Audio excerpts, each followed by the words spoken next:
Welcome to the Elite BSC podcast, where our entire focus is helping commercial janitorial contractors succeed. You want a growing company, a thriving team, and healthy profits, and we are here to help. My name is Jordan Tong. I'm the founder of Elite BSC, a company dedicated to helping janitorial companies grow and thrive. I also serve as CEO and one of the owners of France Building Services. France is a janitorial company employing nearly 600 people. Since 2007, we grew from 1.5 million to more than 20 million in annual revenue and built what I think is one of the best teams in the world. The goal of Elite BSC and this podcast is to give owners in the industry a vision of where their company can be and the information and tools to get there. I want to share what I have learned over the years to make this a reality for you.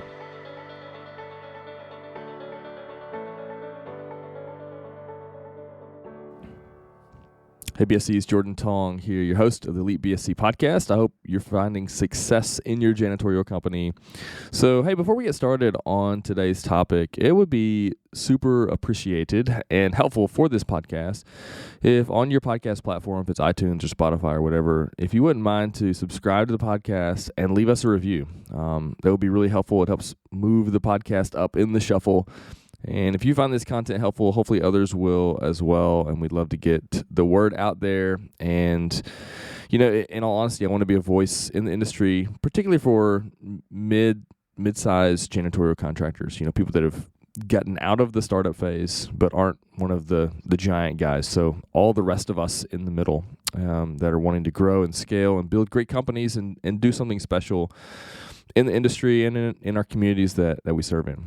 So, without any further ado, today's topic, we're going to talk about bigger accounts and why I think that larger accounts, and I mean, when I say larger, I mean from a revenue standpoint, while larger accounts are necessary, I think, for growing or scaling your janitorial company. So if you have intentions of seriously moving the needle in terms of revenue and profit. So let's say, and by serious, let me put some context to that. So maybe you're at $500K a year in total revenue, or maybe you're at $750 or $1 million. So when I talk about seriously moving the needle, I mean you have ambitions of getting to $4 or $5 million in revenue, $7, $8, $10 million in revenue, you know, whatever it is. That you're not interested in just bumping along with some really small growth. You'd like to really make something special out of the organization and see it scale. So I think big accounts are necessary to making that happen. And to be honest, I'm not aware of an organization that has made the leap in terms of revenue and getting to scaling up to the plateaus ahead. I'm not aware of anybody that has done that and remained servicing really small accounts. Like I just don't know anybody that's doing that. So let me maybe back up a little bit here. Every company that gets started in the cleaning industry starts with small accounts. Like that's true of our company. We started in 1985, and our first accounts were 1 day a week, 2 day a week, 3 day a week type of accounts. And this is a normal and natural progression for an organization. And it actually, in all honesty, like it's good for your organization because it allows you to get your feet wet. It doesn't strain you from a cash standpoint. You're just learning how to manage and take care of customers and deal with employees and have supplies and equipment and processes and, all of that stuff. And so small accounts allow you to do that and get your feet wet in the industry. And it's also a good fit for the customer. So most small accounts, they're small office buildings, often small businesses, and they're looking for somebody that will take care of them. And, if they spend $300, $400, $500 a month on a service, it's a big deal for them as a small business. And so they're going to want a level of attention. And again, when you're small and they're a small customer, it makes sense. You're able to give that kind of attention. So if my company, and we'll do over $20 million this year in revenue, if we tried to service a $500 a month account, I think we would be a disappointment to them. Like, I don't think we would be able to provide what they're looking for. And so honestly don't think we're a good fit at this point. So So that being said, I think small accounts, there is a place for them. But as we grow as an organization, you could say we outgrow some of our customers that we have. And I think that's okay. I think that's natural. It's a natural progression.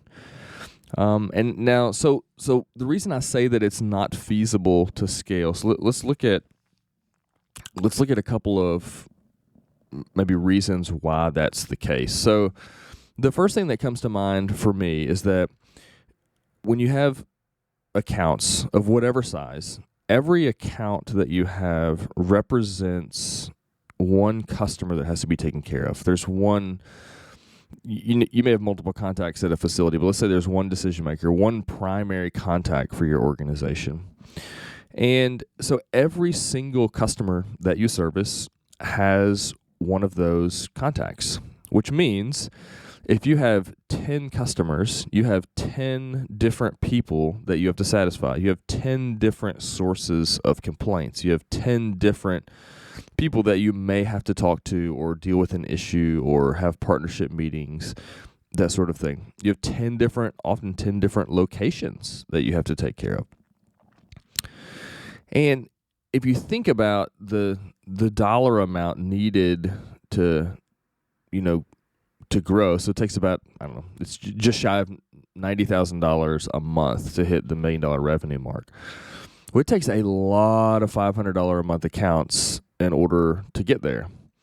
And which means lots and lots and lots and lots of sources of complaints, lots and lots and lots of customers to talk to and deal with and satisfy and that sort of thing. So again, when you're doing 10, 20, 30 of these and you slowly build your company doing these small accounts, you can certainly handle that load. But as it begins to expand, it starts to get more difficult to manage that particular client load. And an account that is $10,000 a month is likely to generate about the same amount of complaints as an account that's $1,000 a month. Like and in some cases, the smaller account will generate more complaints because the dollar amount is a big deal to them, and so they're going to be more particular. And we have found that in the larger accounts, they're often bigger organizations, and they're used to writing big checks. And so $10,000 a month is, while it's a big deal, it's just a drop in the bucket compared to everything else that they do. That's not true of all of the big accounts. We have some that really watch it, like a hawk. And that's okay too. But so you can see that having one larger account is probably going to generate less headache from a complaints issue, having to communicate with the customer issue, than a bunch of small accounts. So I would prefer, particularly as I'm scaling, if I have the capacity to do this in my organization, I would prefer one $10,000 a month account over 20 $500 accounts any day of the week, because I got one customer as opposed to 20 that I have to satisfy. Now you can see, as a small company, it may be hard to bite off a $10,000 a month account. That's a lot of cash flow. That's a lot of, there's some, angst that might go along with launching and ramping up a big account like that. But as you begin to grow and as you begin to scale, I think that begins to make more sense. So, but let's also look at it from a profitability standpoint. So let's say that you have an account that, and we'll do a couple of examples here, but let's say you have some $500 accounts, and let's say you're making 50% margin on those. So I do anticipate on these smaller accounts, you're going to make a little bit better margin than I'm going to make, say, on a $20,000 a month account. So let's say you're making a 50% margin on these $500 accounts, which means you're getting $250 a month in profit per account. So it could possibly take you, let's see, per month, if you had 10 of those accounts that were $500 a month making $250, you're going to make $2,500 in profit per month for the 10 accounts. Now, if you think about what it would be like to have a $10,000 a month account, you're going to have one account, and likely, let's just say the profitability. So on a $10,000 a month account, our company is going to be looking for 25 to 30% net margin when it's all said and done, on an account like that. And so we are going to make the same $2,500, maybe a touch more, on one account that it may take us 10 accounts at $500 to take care of.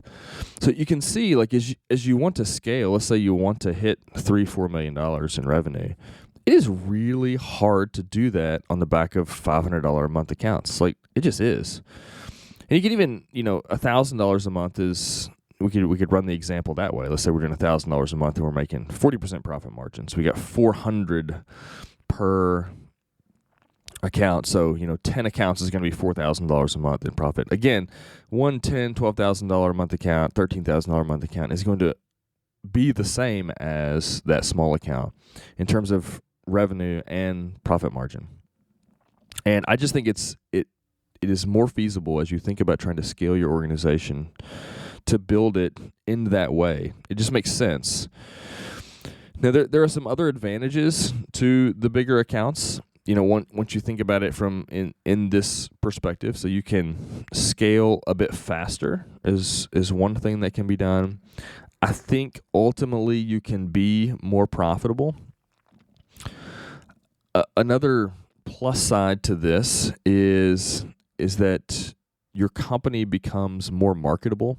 So when I say marketable, all of us are at some point along the way going to be looking for an exit strategy. So that might mean we're selling to somebody else in the organization. It may mean we're selling to, another company or somebody that's looking to buy a janitorial company in our area, whatever it is. And when we get to that point, we want to be able to maximize how much return that we get, for the years we've invested in the organization. And when you have a company that is built on small accounts, the companies that have the ability to go out and do acquisitions, and I have lots of friends in the industry that have done acquisitions and are hunting for them currently. Our company has done one acquisition, and we are on the hunt for another company to acquire. And I can tell you with a lot of confidence that people are looking for janitorial companies that have larger accounts. So the companies that have the money or the financing capabilities and maybe the internal structure to be able to go out and acquire a company that is, $2 million, $3 million, $4 million in revenue, whatever it is, they're looking for stuff that has bigger accounts because that's what they want in their portfolio. And we have looked at companies before that had lots of small accounts, and we're just not interested. And in fact, if we looked at one deal, it's been within the last year that somebody had a bunch of small accounts but had like 3 really big accounts. And we basically told them, like, if we discuss this more and move further in the conversation, that we would have no interest in any of those small accounts. And if we had to buy the whole thing together, we probably would, let go of those customers shortly thereafter or try to find a smooth transition there. So I think it makes sense for you from a financial standpoint, from the standpoint of, hey, I want to scale and grow the organization. I think it makes sense on that level. I think if you want to be marketable and get a maximum amount of return on your company, if you ever decide to sell, I think it makes sense in that regard. I think there's a lot of ancillary benefits to getting the bigger accounts, and as you grow, I think it is the way that you have to scale in our industry. So maybe just to give you a little bit of context, and I'll close with this, or maybe some application, I guess, as you're trying to think about what these numbers should be. So 2 things that I would suggest. If you're not doing anything in terms of having, trying to go after larger accounts, if there's no, here's what our ideal client is and where they need to be, my suggestion first is going to be that you set yourself a minimum. So, we are looking for a minimum account size of X. So if you're a small company, and let's say you're doing $500,000 a year, maybe that minimum is $1,000 a month. And I think it should be a little beyond maybe what you're comfortable with. And as you grow and you get, let's say you're $1 million to $2 million, maybe maybe that bumps up to $2,000 a month. And then as you go, it continues getting larger. So I think ideal client sizes, if you're $500,000 to $1 million in total revenue, I think maybe $2,000 to $7,000 or $8,000 a month is ideal. If you're $1 million to $3 million, I think $3,000 to $15,000 a month is ideal. I think if you're $3 to $6 million in revenue, somewhere between $5,000 and $20,000 a month is an ideal prospect size. And if you're 6 to 10, maybe somewhere in the $8,000 a month to $70,000 a month, that sort of a range. I think those are ideal sizes based on where you're at from a revenue standpoint. So if you want to scale, if you want to grow, if you want to maximize the value of your organization, I think going after larger accounts is the ticket. I think that's where you will be able to move the needle the most in those areas. So if you are not a member of our Elite BSC group, I'd encourage you to check that out. We talk about this stuff a lot on there. We coach doing operations workshops and sales workshops and a variety of other things that are related to this topic, and it's sort of a drum that we've beaten over the years. And I've seen this work time and time again for organizations. So I'd encourage you to check out Elite BSC. You can go to elitebsc.com and click on Elite BSC at the top and look at our group.